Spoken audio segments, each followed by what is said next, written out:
Hey guys, it's Gavin at the Cage, and today we're going to go over a Canon XA40 demo. So here is our Canon XA40 we have here. It's a really cool camera. It's handheld, of course. You have your handheld strap here, so you kind of hold it like this, handheld it. Very simple stuff. We have a shotgun mic adapter here, so you can throw your shotgun mic in there. And then up here we have the focus. So this is how you would focus your camera and whatnot when we get there, of course.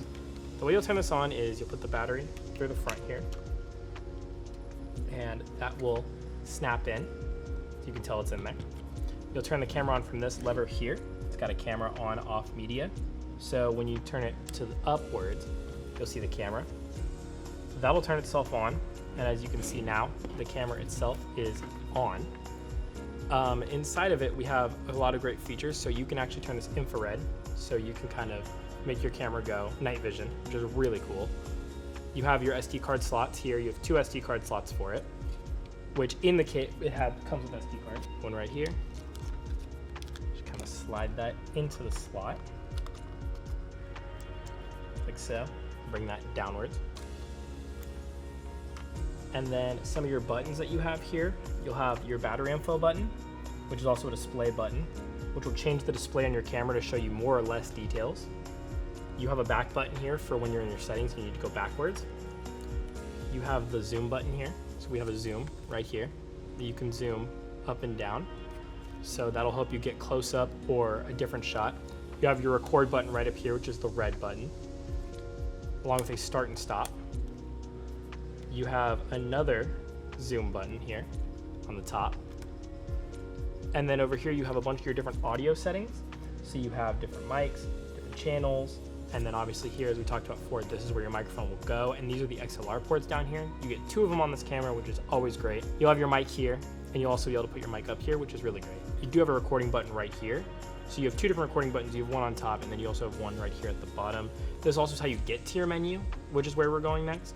So when you click the menu here, it'll change a lot of the settings that you kind of can see, and you'll be able to access a lot more of those settings. Now there is a lot of settings in here, and it's gonna be a little overwhelming, but we're gonna try to help you as best as we can. So in this first one here, we have the camera setup stuff. Now this is a little bit tricky because there's a lot of stuff in here to read through. The big thing you really need to know is that you can change your zoom speed level, so you can change it from fast here, normal, or slow. Usually we like it pretty fast, so we'll leave it at that for this, but that's up to you and your project. Here we have the autofocus mode, so again, that will make your camera so you don't have to pull the focus on it. You have instant, medium, normal.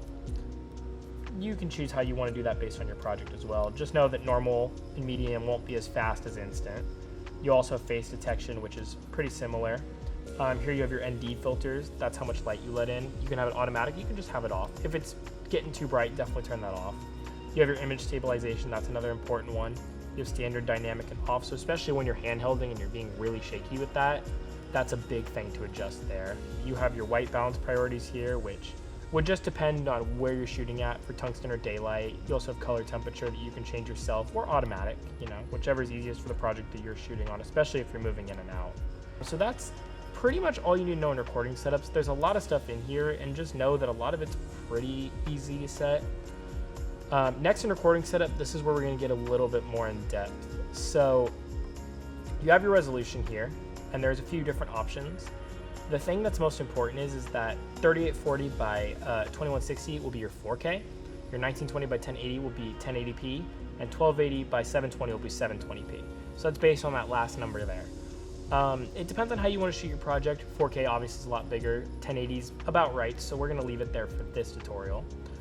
Frame rate is another thing you can adjust. On here you can do 23.98, 29.97, or 59.94.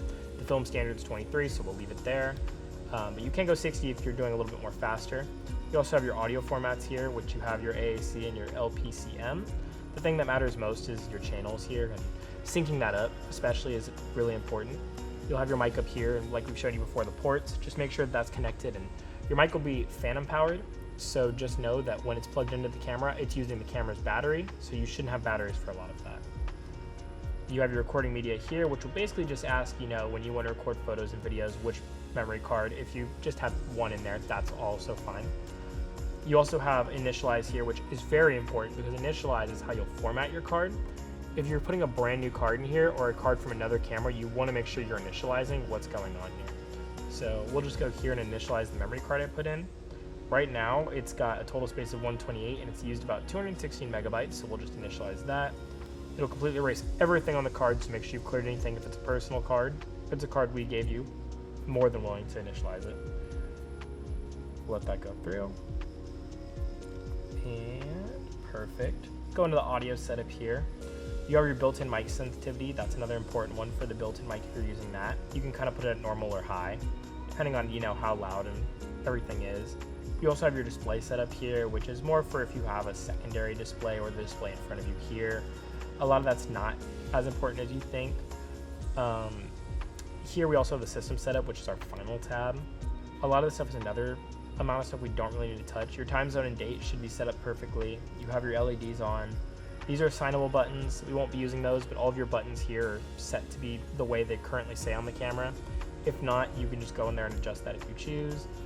And that's basically it in the menus. You can also just, if you wanted to start over and really learn the camera, there's a reset all button here, and you can choose to do that and kind of learn the settings yourself, but we personally don't recommend that. And that's your settings. That's basically all we have to go over here for your Canon XA40. If you have any questions, we're here for you, and let us know. Thank you.